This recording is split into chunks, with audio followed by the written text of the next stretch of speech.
In this video, I'll show you how to play a fast Charlie Parr tune called Ain't Dead Yet.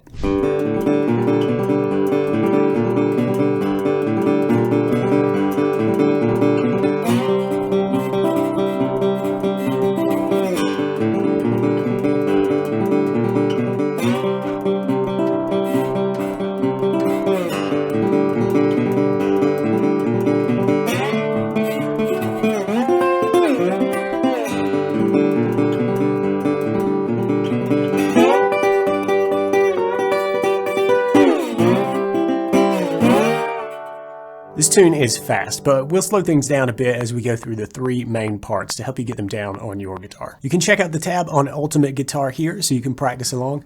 And before we get started, you'll need to tune to open G and grab a slide. I got a small collection of slides that I really never use. The reason? None of them seem to fit just right. And that's the biggest problem with buying a slide. It's hard to find one that's a great fit. The new full-size slide from Black Mountain solves this problem. Black Mountain makes this fantastic thumb pick, the slide ring, and now they've incorporated that same spring-loaded design into this new full-size metal slide. This slide has a cutaway for comfort and it adjusts to your finger for that perfect fit. They come in three sizes, small, regular, and extra large to help you get in the ballpark, but then that spring takes over and helps you dial in the perfect fit. I'm using the small on my pinky, but it works great on my ring finger as well. So grab your slide at the link in the description. We can think of this main riff as an alternating bass line between the 5th string and the 4th string. We would count 1 and 2 and 3 and 4 and. But then we've got to add this chromatic walk up on the beats, beginning with beat 2 at the 2nd fret, 5th string. 1 and 2 and 3 and 4 and 1 and 2 and 3 and 4 and the only other element to this main riff that we're missing here is the filler note on the open 3rd string that happens on the E of beat 2, 3 and 4. 1 and 2 and 3 and 4 and 1 and 2 and 3 and 4 and of course we speed it up to really get that rolling sound.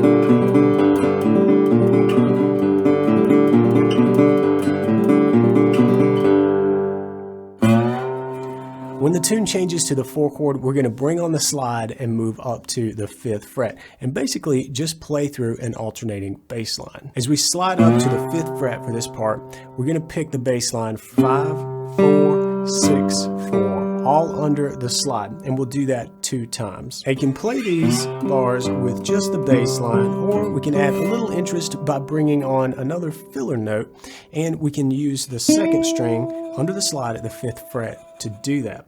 Let's do it at beat 4. 1, 2, 3, 4, 1, 2, 3, 4, and put these two together and you've got the meat of the verse.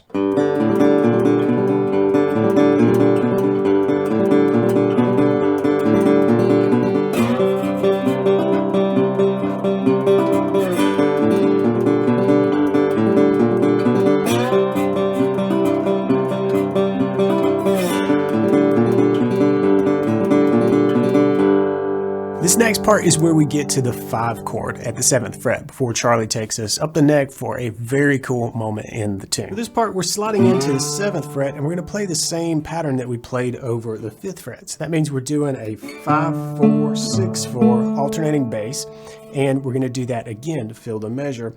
And just like with the 5th fret part, we're going to sneak in that 2nd string right at the end of the measure. So it sounds like this. And then we'll kind of slide out of that before sliding into the 10th fret here. And this is one of my favorite parts for sure. We'll slide into the 10th fret on the 5th string. And then we kind of pick up the strings and then back down. So we go 10th fret on the 5th string. And then you can play this with whatever picking fingers you want to. Sometimes I like to really get into it and bring my thumb pick up to the 3rd string here. And all I'm doing there is 3rd string, skipping over to the 1st, and then back down to the 2nd, and then the 3rd once again. And then we do that same picking pattern as we slide into the 5th fret. So we've got That's so cool. And back into our main riff. So here's the part.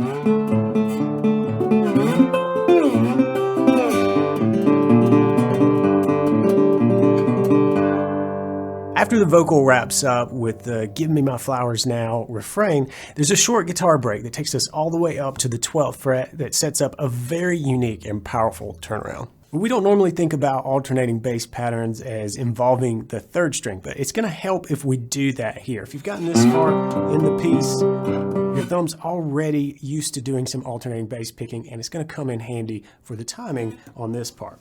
We'll start this measure out with the open 5th string, leading off with that bass note. Then we're going to slide in from 11 to 12 on strings 4, 3, and 2. We'll finish up the second beat with 1st string and 2nd string back to back like that, and this is where we settle into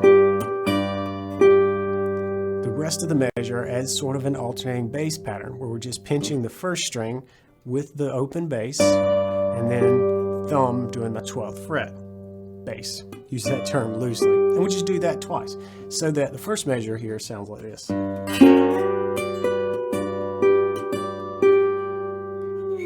And we're going to answer that with some cool picking on the top 3 strings at the 12th fret. We're going to slide into the 12th fret from the 11th and then hit the 3rd string at the 12th. The rest of these notes are all played at the 12th fret with the slide.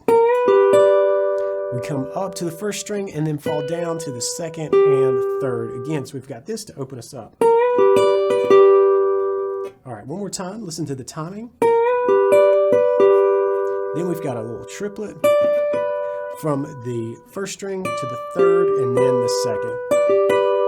Before finally, last beat, we just kind of push through the 3rd and 2nd strings and drag off with the slide. Then we're going to the 5th fret and we're going to play this again before a big slide move. It's actually pretty easy, but it sounds fantastic. It's a great aggressive way to end this pattern. And you can even think of it as a turnaround. So all we did there is end the 5th fret idea by strumming through and kind of sliding off. But then we're coming back up the fretboard, and you really want to focus on strumming through strings 5 all the way up to 2. You don't have to be super careful about that. But we're sliding up to the 8th fret and then right back down to the 7th fret and let it hang.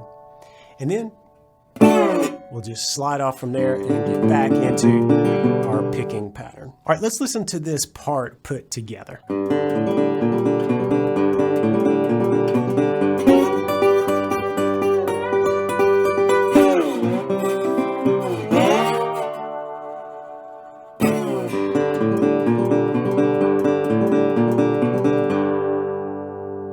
Tempo is the great equalizer. Remember that with a fast tune like this. It's okay to go slow and go at your own pace and then add speed later. So in other words, if you play this perfectly at 80% of full speed, then we're going to call that a win. But how do you get from 80% to 100%? There are 3 things that you can do to help you pick faster without losing your technique, and you can learn what they are in under 6 minutes by simply watching this video next.